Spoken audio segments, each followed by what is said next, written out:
अस्सलाम वालेकुम viewers, this is Waqas Iqbal from tracks.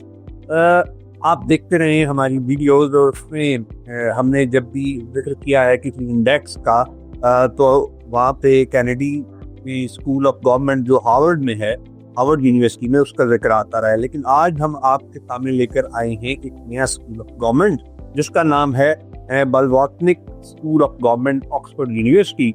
और इसने एक बहुत ही इंटरेस्टिंग इंडेक्स डेवलप किया है जिसको कहा जाता है ब्लावटनिक पब्लिक एडमिनिस्ट्रेशन इंडेक्स 2024। और इसके लिए ऑब्वियसली मेरे पास वन एंड ओनली डॉक्टर मौजूद हैं बात करने के लिए। वो खुद भी अभी कैम्ब्रिज में हैं, ऑक्सफोर्ड के नेबर हैं एक लिहाज से। तो सर, कैसे हैं आप? ठीक है? कैसा है मौसम वहाँ पे? जी विकास, बिल्कुल ठीक। अभी तक सर्दी नहीं गई। स्प्रिंग वैसे स्टार्ट हो गया है लेकिन अभी तक सर्दी है। I hope you are enjoying your past care.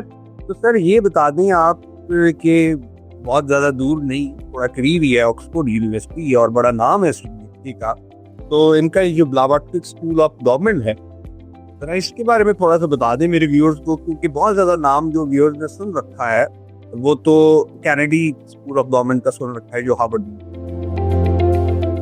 जी वकास, ये असल में स्कूल कैनेडी स्कूल, जो हार्वर्ड कैनेडी स्कूल जिसको HKS कहते हैं, उसकी निस्बतन ये काफ़ी नया स्कूल है। ये 2010 में एस्टैब्लिश हुआ है स्कूल। ऑक्सफोर्ड यूनिवर्सिटी ने इसको बहुत रिसेंटली किया है। Yes, so it's only about 15 years old। 2010 इसकी जो है वो फाउंडेशन है, एस्टैब्लिशमेंट है। और इसका जो मोटो है वो है a world better led, better served and better governed. और इस स्कूल को जो स्टार्ट हुआ है वो डोनेशन थी 75 मिलियन पाउंड्स की। एक बिजनेस मैग्नेट हैं थे लेन ब्लावटनिक, उन्होंने ये डोनेशन की थी 75 मिलियन पाउंड्स की। और ऑक्सफोर्ड यूनिवर्सिटी ने इस डोनेशन में ऐड किया 26 मिलियन पाउंड्स और फिर ये स्कूल एस्टैब्लिश किया गया। ये स्कूल जो है ये basically post graduate education, research और कोर्स वर्क के जरिए करवाता है। मास्टर ऑफ पब्लिक पॉलिसी की डिग्री 1 year प्रोग्राम यहाँ बड़ा पॉपुलर है। इसके अलावा DPhil जो PhD होती है पब्लिक पॉलिसी में, वो भी यहाँ की बड़ी पॉपुलर है। यहाँ के जो स्टूडेंट्स हैं, जो यहाँ के अलमनाए हैं, वो लीडरशिप पोजीशन में काम कर रहे हैं दुनिया में, इलेक्टेड रिप्रेजेंटेटिव्स के तौर पे भी, सिविल सर्वेंट्स में, और इसके अलावा वो मल्टीलैटरल या इंटरनेशनल जो ऑर्गेनाइजेशन है वहाँ पे भी काम करते हैं। जी विकास। राइट सर, एक तो ये बहुत इंटरेस्टिंग न्यूज़ है हमारे व्यूज़ के लिए कि हमें लग रहा था कि ऑक्सफोर्ड यूनिवर्सिटी इतनी पुरानी है, एक लेगेसी है, तो शायद ये स्कूल भी काफ़ी पुराना। ये तो बहुत न्यूज़ है। सर आप ये बताएं कि जो इन्होंने इंडेक्स डेवलप किया है, एक मेजर डेवलप किया है to compare the civil services and civil administration और public administration across the world, जिसको इन्होंने नाम दिया है ब्लावटनिक पब्लिक एडमिनिस्ट्रेशन 2024। तो सर ये इंडेक्स के बारे में ब्रीफली हमें बता दें, प्लस ये भी बताएं कि कौन से वो इंडिकेटर्स है जिसके बिना पे ये रैंकिंग कर रहे हैं स्टेट्स। वकास, ये जो इनका ब्लावटनिक इंडेक्स ऑफ पब्लिक एडमिनिस्ट्रेशन 2024 है, ये इनका एक पिछला एफर्ट है, उसकी कंटिन्यूशन है। इन्होंने 2016 से लेकर 20 के दरमियान, 2016 से 2020 का जो 5 years का पीरियड है, उसमें इन्होंने पार्टनरशिप की थी इंस्टीट्यूट फॉर गवर्नमेंट जो कि यूके में है, और यूके का कैबिनेट ऑफिस, और उसके साथ मिलके इन्होंने 2 एडिशन निकाले थे। उन रिपोर्ट्स का वो 2 एडिशन निकली हैं, उनके टाइटल थे international civil service effectiveness index. तो ये international civil service effectiveness index की कंटिन्यूशन है जो ये Blavatnik index of public administration इन्होंने 2024 में भी रिसेंटली निकाला है। बेसिकली इसका जो ऑब्जेक्टिव है वो ये है कि ये चाहते हैं कि डोमेस्टिकली तो जो डिसीजन मेकर्स होते हैं पब्लिक एडमिनिस्ट्रेशन सिस्टम में, जिनमें सिविल सर्वेंट्स भी हैं, पब्लिक रिप्रेजेंटेटिव्स भी शामिल होते हैं जो इलेक्टेड होते हैं, तो वो डोमेस्टिकली तो उनके पास डेटा कुछ हद तक होता है और वो उस डेटा के जरिए अपना एनालिसिस कर रहे होते हैं गवर्नेंस का, पब्लिक एडमिनिस्ट्रेशन का। लेकिन ये चाहते हैं कि इनको जो डोमेस्टिकली डेटा है उसके अलावा इंटरनेशनल डेटा भी डिसीजन मेकर्स के पास आए और वो बेंचमार्क कंट्रीज को देख सकें, वो देख सकें, कंपेयर कर सकें अपने सेंट्रल सिविल सर्विसेज के सिस्टम को, अपनी पब्लिक एडमिनिस्ट्रेशन को दूसरे मुल्कों के साथ, ताकि वो फिर वो अपनी स्ट्रेटेजिक डायरेक्शन का नया तयन कर सकें, उसको नए तरीके से नई डायरेक्शन दे सकें और बेहतर तरीके से अपनी सोसाइटी को गवर्न कर सकें। वैसे ब्लवाटनिक स्कूल का ये जो पब्लिक एडमिनिस्ट्रेशन का इंडेक्स है, इसके अलावा भी गवर्नेंस के काफ़ी सारे इंडिकेटर्स दुनिया में आते हैं, तो इन्होंने इसको ज़रा थोड़ा सा डिफरेंट तरीके से डिज़ाइन किया है। जैसे वर्ल्ड बैंक के गवर्नेंस इंडिकेटर्स आते हैं, लेकिन मैं अभी व्यूअर्स को बताना चाहूँगा कि इसका सिस्टम क्या इन्होंने डिज़ाइन किया और ये कैसे इन्होंने रैंकिंग किया। सबसे पहले तो ये चीज़ ध्यान में रखें कि इसमें 120 कंट्रीज़ को रैंक किया गया। ये जो ब्लवाटनिक जो इन्होंने बनाया है ना, इंडेक्स ऑफ पब्लिक एडमिनिस्ट्रेशन, इसके ज़रिए इन्होंने 120 कंट्रीज़ को रैंक किया है और रैंक करके इन्होंने 4 बेसिकली डोमेन्स हैं जिस पे इन्होंने उनको अंडरस्टैंड करने की कोशिश की है। जो पहली डोमेन है उसको इन्होंने जिस उस डोमेन के अंदर एनालिसिस किया किसी कंट्री का, वो है स्ट्रैटेजी एंड लीडरशिप की डोमेन। दूसरी जो डोमेन है वो है पब्लिक पॉलिसी की। तीसरी डोमेन है नेशनल डिलीवरी की और चौथी डोमेन है पीपल एंड प्रोसेसेस की।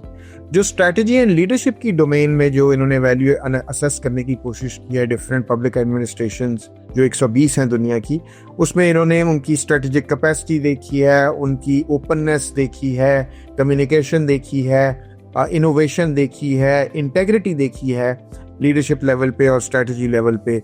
इसके अलावा जो पब्लिक पॉलिसी की डोमेन है उसमें इन्होंने पॉलिसी मेकिंग के तरीक़ेकार को अंडरस्टैंड किया है, फाइनेंशियल मैनेजमेंट को ऊपर फाइनेंशियल मैनेजमेंट के अंदर डीप डाउन डेप्थ किया है, और इसके अलावा इन्होंने रेगुलेशन का तरीका देखा है, यूज़ ऑफ डेटा देखा है। तीसरी जो डोमेन इन्होंने देखी है वो है नेशनल डिलीवरी की। उसमें इन्होंने देखा है कि सिस्टम ओवरसाइट कितनी स्ट्रांग है उस कंट्री में, डिजिटल सर्विसेज हैं या नहीं हैं, टैक्स एडमिनिस्ट्रेशन कैसे काम करती है, बॉर्डर की सर्विसेज, ताकि बॉर्डर को कैसे कंट्रोल इन्होंने किया हुआ है, बॉर्डर के ऊपर कैसे इनका बॉर्डर पे लोग जो इन एंड आउट हो रहे हैं उनका क्या तरीकाकार है, और सोशल सिक्योरिटीज कैसी दी हुई है उस मुल्क में। और लास्टली जो पीपल एंड प्रोसेसेस का जो डोमेन है उसमें इन्होंने सब डोमेन के तौर पे एम्प्लॉय एंगेजमेंट देखी है, एचआर मैनेजमेंट के सिस्टम्स को देखा है, डाइवर्सिटी और इंक्लूजन को देखा है, टेक्नोलॉजी को देखा है कि टेक्नोलॉजी को कैसे इंटीग्रेट किया गया है बिजनेस प्रोसेसेस के अंदर, और प्रोक्योरमेंट का क्या तरीकाकार है। तो इन 4 ओवर आर्चिंग डोमेन्स के अंदर रखते हुए इन्होंने फिर ये सब डोमेन्स पे काम करते हुए 120 कंट्रीज को रैंक किया है और उनकी पब्लिक एडमिनिस्ट्रेशन का एक इंडेक्स डिवाइस किया है, ताकि ये जो कंट्रीज के पब्लिक एडमिनिस्ट्रेशन के सिस्टम्स हैं वो इंटरनेशनली कंपेयर कर सकें अपने आप को। और फिर मैंने जैसे बताया कि ये जो पिछला इंटरनेशनल सिविल सर्विस इफेक्टिवनेस का इंडेक्स है उसकी कॉन्टिन्यूशन है। जी वकास। राइट सर, तो इधर एक सवाल है। हमारे यहाँ जो अनडेवलप्ड वर्ल्ड है, डेवलपिंग वर्ल्ड है, एक सोच पाई जाती है कि west lecturing the rest. That means कि ये जितने भी इंडेक्स और जिस किस्म के होते हैं, इनका जो मेजर स्केल जो होता है, जो सैंपल ये लेते हैं, ठीक है, यूरोपियन कंट्री ठीक लेते हैं, बट यहाँ वालों को ये लगता है कि जो ग्राउंड रियलिटीज हैं वो शायद इतने अच्छे तरीके से कवर नहीं हो पाती इनके सैंपल या इनके मेजरमेंट स्केल के अकॉर्डिंग में। आप इस ख्याल से मुत्तफिक हैं या आपकी क्या राय है इस बारे में? देखिए विकास, ये रिपोर्ट खुद भी ये मेंशन करती है जो कंस्ट्रेंट्स या लिमिटेशंस हैं कि डेटा जो है वो पूरी तरह अवेलेबल नहीं होता, स्पेशली डेवलपिंग कंट्रीज में भी डेटा नहीं होता, और फिर आप इंडेक्स के अंदर इस तरह की डोमेन्स डिफाइन करते हैं और फिर उसके ऊपर रख के आप उसको मेजर करते हैं। तो डेवलपिंग कंट्रीज या जो लीस्ट डेवलप्ड कंट्रीज हैं या जो लो मिडिल इनकम कंट्रीज हैं, पाकिस्तान की तरह या इंडिया की तरह या और जो मुल्क हैं जो लो मिडिल इनकम में आते हैं, बांग्लादेश है फॉर एग्जांपल, श्रीलंका है, और ये मुल्क जो है इनका ये बिल्कुल रिजर्वेशन ठीक होती है कि बहुत सारी चीज़ों पे इनको सही तरह मेजर शायद नहीं किया जा सकता क्योंकि इनकी पास वो उस तरह का डेटा नहीं है जैसा कि डेवलप्ड कंट्रीज में या अपर मिडिल इनकम कंट्रीज में होता है। तो यहाँ तक तो बात ठीक है और मैं भी इससे एग्री करता हूँ और ये रिपोर्ट में भी मेंशन किया गया है। लेकिन साथ ही साथ मेरा एक कॉमेंट ये है कि देखें, डेटा काफ़ी ना होना या डेटा के अंदर एग्जैक्ट प्रिसीजन का डेटा ना आना रोकता नहीं है ऐसे एफर्ट्स करने से। ऐसे एफर्ट्स एक अच्छा पॉजिटिव स्टेप होते हैं क्योंकि इसका ओवरआर्चिंग ऑब्जेक्टिव ये है कि ये कंट्रीज को एक दूसरे से कंपेयर करके बहुत सारे, आपको पता है दुनिया में इंडेक्सेस जो होते हैं वो पब्लिश होते हैं। इनोवेशन इंडेक्स होता है, हेल्थ का इंडेक्स होता है, हैप्पीनेस की इंडेक्स होता है, बहुत सारे इंडेक्सेस जो होते हैं वो पब्लिश होते हैं। तो आई थिंक ये एक अच्छा एफर्ट है लेकिन यस, इसमें रिजर्वेशंस हैं लोगों की, ये पहली दफ़ा ये एफर्ट हुआ है और ये आहिस्ता आहिस्ता ये स्कूल भी इसको रिकग्नाइज करता है भी ब्लवाटनिक स्कूल के हम इसको इम्प्रूव करेंगे और इसको और बेहतरी की तरफ लेके जाएंगे। लेकिन ये रिजर्वेशंस ठीक है, बहुत सारे ममालिक हो सकता है सही तरह रैंक ना हुए हों, लेकिन जो टॉप कंट्रीज़ हैं, जो टॉप 20-30 कंट्रीज़ हैं, डेफिनेटली वहाँ डेटा भी ज़्यादा अच्छा है, क्लीन डेटा है, ज़्यादा ट्रांसपेरेंट डेटा है, तो उनकी रैंकिंग ज़्यादा ऑथेंटिक होगी बनिस्बत के जब आप नीचे की रैंकिंग्स में चले जाते हैं तो वहाँ पे इशू। अब हम इसे रैप अप कर रहे हैं वीडियो को, तो आप क्विकली ना ये जो रैंकिंग है इसमें जो टॉप 10 हैं अगर वो बता सके, क्योंकि हमारे व्यूअर्स ये जानना चाहेंगे पे कौन। जी वकास, नंबर 1 कंट्री सिंगापुर है, 0.85 रैंक, उसको 1 रैंक है लेकिन 0.85 स्कोर किया उसने। अगर आपका 1 स्कोर हो तो उसमें 0.85 लिया उसने, और चारों जो हैं उसके बड़े अच्छे जो वो हैं जो मैंने आपको बताया कि जैसे स्ट्रेटजी एंड लीडरशिप है, पब्लिक पॉलिसी है, नेशनल डिलीवरी है, पीपल एंड प्रोसेसेस हैं, उसमें उसका बड़ा अच्छा रैंक है। सेकंड पे जो है वो नॉर्वे है, थर्ड पे कनाडा है, थर्ड पे बेसिकली 2 कंट्रीज हैं, कनाडा और डेनमार्क, फिर फोर्थ पे कोई नहीं है, फिफ्थ पे फिनलैंड है, सिक्स्थ पे न्यूजीलैंड है, सिक्स पे 2 कंट्रीज हैं, न्यूजीलैंड और यूके है, सेवन्थ पे कोई नहीं है, एट्थ पे ऑस्ट्रेलिया है, नाइन्थ पे 4 कंट्रीज हैं, एस्टोनिया, फ्रांस, स्पेन और यूएसए। तो ये हैं आपकी टॉप आप समझे कंट्रीज, जिनमें सिंगापुर से लेके यूएस तक मैंने रैंकिंग बता दिया। इंडिया 50th पे है, चाइना 51st पे है, श्रीलंका जो है वो 83rd पे है, पाकिस्तान 90th पे है और बांग्लादेश 93rd पे है। साउथ एशिया में इंडिया सबसे ऊपर है और 50th पे है, और इंडिया और पाकिस्तान का काफ़ी फ़र्क है, श्रीलंका इंडिया के बाद और फिर पाकिस्तान और फिर बांग्लादेश। ये है ranking Waqas. Thank you so much. अभी हम अपनी व्यूअर्स से कहते हैं कि वो इस रैंकिंग को किस तरह से देखते हैं। हम फिर हाजिर होंगे आपके सामने एक नई वीडियो के साथ। Till next time, take care.